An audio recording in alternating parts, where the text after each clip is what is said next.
Hey Olmeca, thank you for coming to talk to me. The first question I have for you is, we're just coming up to the CSM summit here. It's about 2 weeks out. What are the subjects that are really on your mind that you want to talk to CCP about? What are the things that you're excited to go and present, or the positions that you want to advocate for?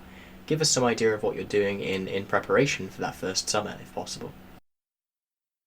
Well, in preparation for the summit, divide that into two categories. So there are areas in which I have a stronger expertise, and areas in which I have a weaker expertise. If expertise are like whaling or wormholes or like how to make nullsec more dangerous. Those are the kind of things I campaign with, right? And preparation was trying to structure the best feedback from bottom up. So I have my own Discord server that people are giving me about how to change signals, how to change capitals, and or what to do in faction warfare, what to do in wormholes, what to do in citadel mechanics, and so I did my best to elect the ideas that I think the best are ideas. Mine, some of them were others people's, and I came up with this document. I actually posted on Reddit. As always, it was a bit polarizing to the community, but that's what I did by basically, and I actually also shared it with CCP and things. So those documents are it is dividing with the play styles and then the problems regarding the play styles and solutions regarding those problems and those solutions. So I think I have a good approach there for most issues of Eve, but end of the day, I recognize that it's all gonna depend on CCP's own agenda, and this is just supplementary preparation on my side. On the weaker side of expertise, so the things that I'm not an expert on, such as um, MP is a big deal, right? So I haven't been through MP. I started the game like really playing the game 4 years ago, but my character wasn't a new character. Then my character was created like maybe like 8 years ago or something because I year but left and came back. So I'll make sure I go through the MP at least once. I learn stuff about, for example, ESI. Um, so most of the stuff on agenda, I'll try to go through your preparation, particularly if it's a weaker area of my expertise. Can you go a little deeper onto some specific points or areas of the game that you want to talk about? Because from my perspective, that sounds like you're going to try and focus on everything. There's gonna be like I'm not saying I'm gonna focus on everything. Okay. Uh, I'll just try my best to have something to say at least in each summit, something valuable to input to give, and but also my particular focus. My particular focus is how to evolve Eve into a game where more things die, things are produced and farmed. Um, so I have a lot to say in those areas, but I'm really excited about talking about like chaos changes, for example.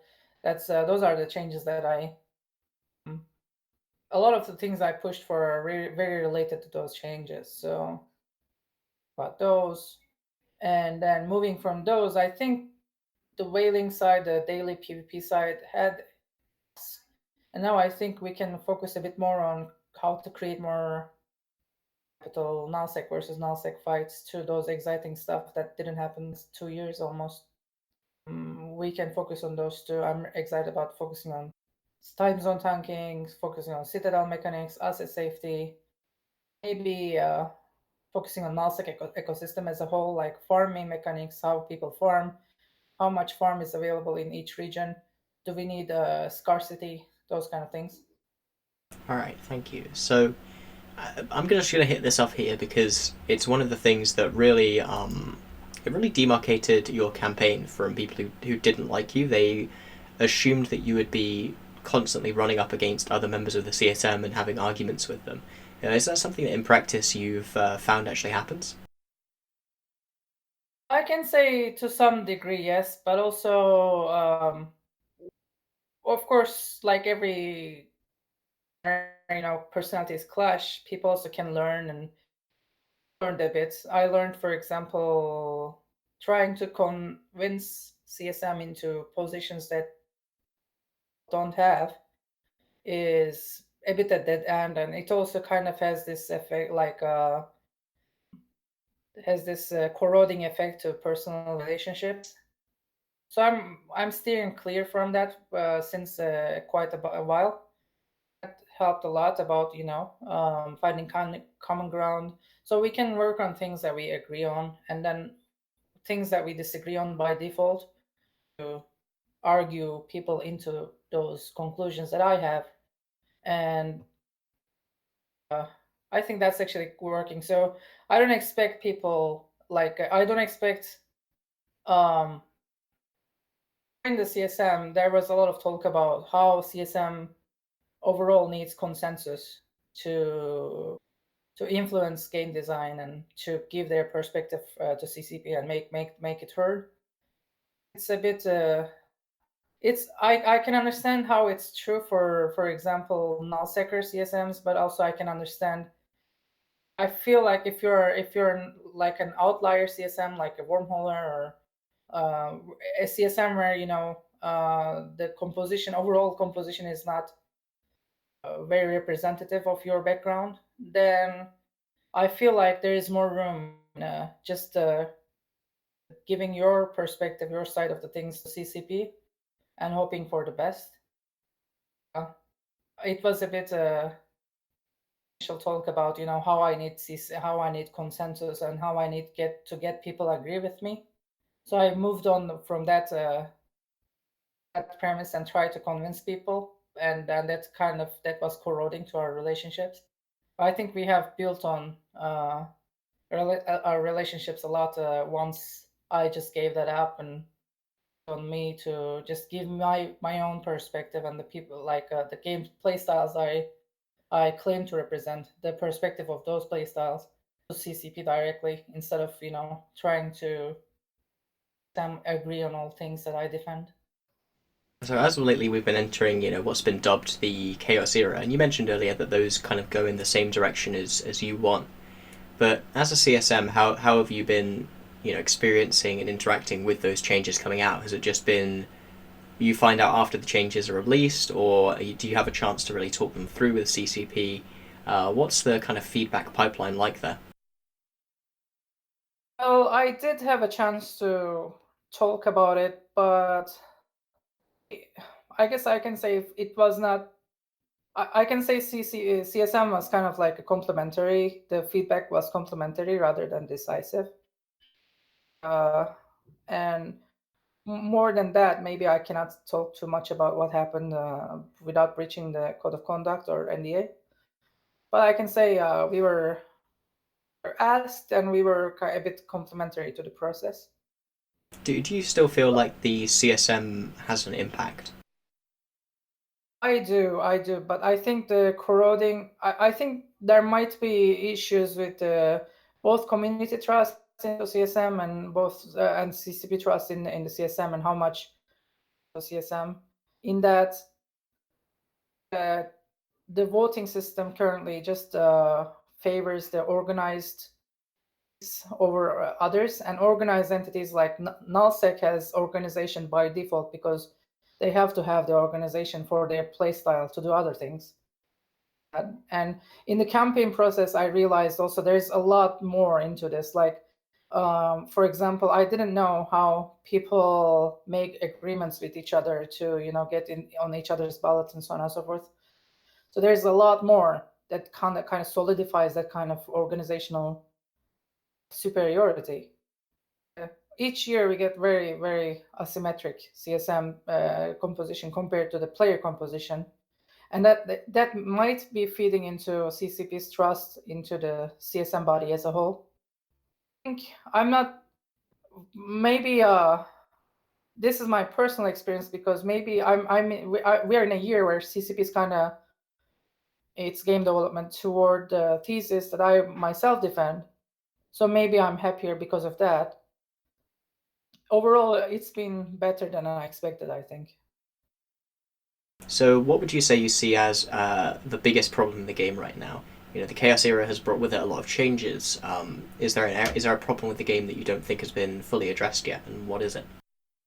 Chaos Era gave a lot of new opportunities to the Whaler and small game PvP with the blackout and the sign of changes. I think we're now in a more content place with the game, and I'm sure there is going to be less farm and less people farming, but also I think that might be part of the plan because the faucets were out of control.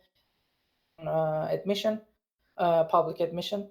So I'm fine with that as long as more of the farm converts to kills. All of peers are fine with that, and whalers are fine with that. Most of my base is very happy. As I said previously, is focusing on things like what's going to create and people, the other CSM and a lot of nullsec opinion leaders point at like time zone tanking and citadel mechanics and so on and so forth. It's a bit deeper here, where my opinions kind of diverge from the rest of the the rest of the nullsec leaders. Where the main problem right now with the big fights is that big fights are won by the side who has the most Rorqual multiboxers. The most Rorqual multiboxers, and you have the most of the people who want to play that kind of gameplay. Then you have the most titans and supers. So the question is, and then the umbrella mechanics emerge from that, right? So you have more safety if you have more capitals and more safety, and then people join your alliance and umbrella. And right now there are three main underlying things here. So first of all, there is no reason for a roll crown multiboxer to the safest place, because the safest place for where well, if this multiboxer is following his best interest, the safest place is the place to go, right? And secondly, there's no reason for the safest places people, because they can non-selectively recruit because there is infinite farm. Things kind of yield a situation where I think most of the people in play are in one or two blue coalitions, and some of them in the third, but also this creates a situation where like Gun Imperial Legacy has like 1,500 titans or more, and the other side it doesn't. It's just very uneven. And then like the second or the third alliance who manages those umbrella mechanics, who uses those umbrella mechanics to their best ability, the biggest one, or else the biggest one can come and disrupt it. So this kind of creates a situation where you have this huge uneven sovereign politics. And now if they changed asset safety, if they changed time zone tanking, if they changed all the like defender friendliness of citadels, change. So this unevenness wouldn't change. So it would be like huge alliances attacking to structures of some other alliances, and then what the term was glassing. So huge alliances glassing regions.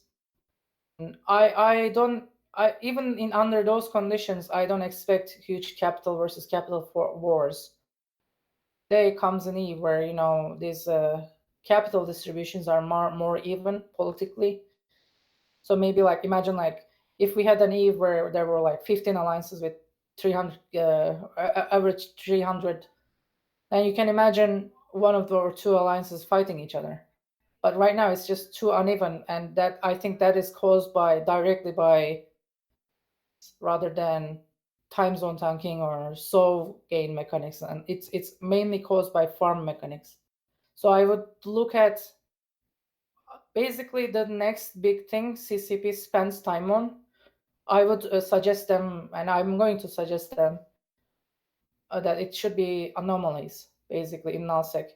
And that's another issue with them is like they do this abyss and other kinds of PVE, and not a lot of people engage with them, right? So that's a bit like people just keep doing anomalies because that's the most convenient for their playstyle. That's a bit disadvantage for CCP compared to games like World of Warcraft, for example, because those games release PvE and a lot of the player base will go into those PvE, like leveling. Like whenever there's a WoW expansion, you have to go to 10 more levels, and almost everyone goes into that.